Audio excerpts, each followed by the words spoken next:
"என்ன தம்பி வந்துட்டியா?" அப்படின்னு சொல்லிட்டு வந்து கார்லேருந்து கூப்பிட்டு, "என்னண்ணா என்ன பிரச்சனை?" அப்படின்னு சொல்லிட்டு. "இல்லை தம்பி பேசுகிறதுக்கு தான்" அப்படின்னு சொல்லிட்டு. சரி வீட்டுக்குள்ளே போகிறோம். வீட்டுக்குள்ளே போகும்போது இவங்க எப்படி கதையை கொண்டு வராங்கன்னா, உள்ளே இருந்தது நாம் தமிழர் கட்சியை சார்ந்த கவுன்சிலர், நாம் தமிழர் கட்சியை சார்ந்த இந்த ராஜாபுரம் இந்த பொறுக்கிகள்லாம் உள்ளே இருந்தாங்க. இவங்க எப்படி இது பண்ணுறாங்கன்னா, ஆக்சுவலாக நீங்கள் வந்து நேற்றுக்கு என்னோட அந்த நாம் தமிழர் கட்சியை சார்ந்த அந்த ப்ரூஃப் வீடியோவில் என்னோட லேகியத்தை பற்றியும் பேசியிருக்கீங்க. லேகியத்துக்கு நான் வந்து எஃப்எஸ்எஸ்ஏ லைசன்ஸ்லாம் வச்சுருக்கேன். சார் நான் லைசன்ஸ் கேட்டேன். லைசன்ஸ் இல்லைங்கிறத நான் ப்ரூஃப் பண்ணுறதுக்காக என்னோடய ஃபோனை எடுக்கிறேன்.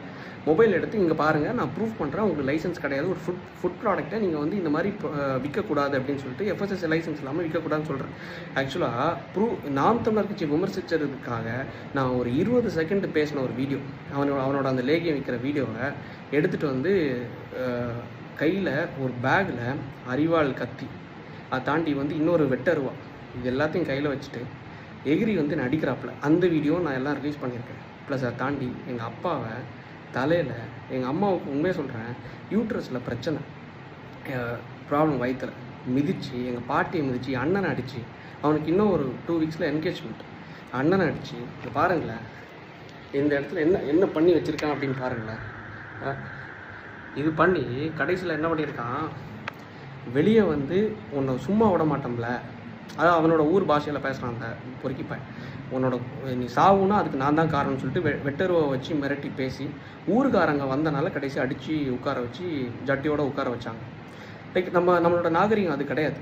ஆனால் இருந்தாலும் இந்த அளவுக்கு பண்ணவங்களை நாம் தமிழர் கட்சி, அதை நான் ஓப்பனாக சொல்கிறது என்னென்னா, திமுக இத்தனை நாட்கள் நான் விமர்சித்தேன், இவ்வளோ நாள் தொடர்ந்து விமர்சித்தேன், ஒரு வருஷம் கிட்ட விமர்சிச்சிருப்பேன். ஆனால் ஒரு தடவை கூட என் வீட்டுக்கு ஆள் அனுப்பியோ என் வீட்டை வெட்டுறதுக்கோ கொல்றதுக்கோ வந்தது கிடையாது. திமுக சார்ந்தெல்லாம் நான் பேசலை. ஆனால் இருந்தாலும் இது வரைக்கும் நான் அஃபெக்ட் ஆனது கிடையாது. என் குடும்பமோ அப்பாவோ அம்மாவோ அண்ணனோ அஃபெக்ட் ஆனது கிடையாது.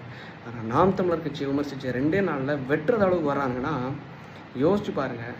எந்த கட்சி தாண்டியும் எப்படி ஒரு தற்கொலை கூட்டம், கொலகார கூட்டம் நம்ம வளர்த்து வச்சுருக்கோம், இந்த சீமானை நம்பி எப்படி வச்சுருக்கோம், இந்த சீமான் வளர்த்த பிறப்புகள், இந்த உடன்பிறப்புகள், இந்த தற்கொலை கூட்டம், கொலகார கூட்டம் எப்படி இருக்குன்னு மட்டும் பாருங்களேன்.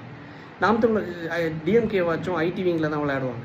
ஆனால் இந்த நாம் தமிழர் கட்சி, அதுக்கு முன்னாடி தான் இந்த சுனந்தாங்கிறவங்க வந்து நாம் தமிழர் கட்சியோட ஐடி விங் செக்ரட்டரி, மாநில செக்ரட்டரி, எனக்கு காலில் மெசேஜ் பண்ணுறாங்க, you will face the consequences அப்படின்னு சொல்லிட்டு.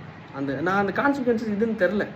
ஆனால் வீட்டுக்கு வந்து வெட்டி கொள்கிற அளவுக்கு இவனுங்க வந்து வரானுங்கிற கான்சிக்வன்சஸ் நான் எதிர்பார்க்கல.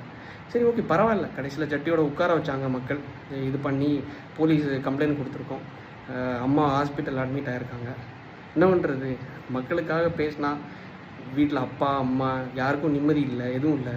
ஒரு அட்வொகேட்டாக இருந்து நம்மளை இது பண்ணியிருக்காங்க, வீட்டுக்கு கொல்ல வந்திருக்காங்கன்னா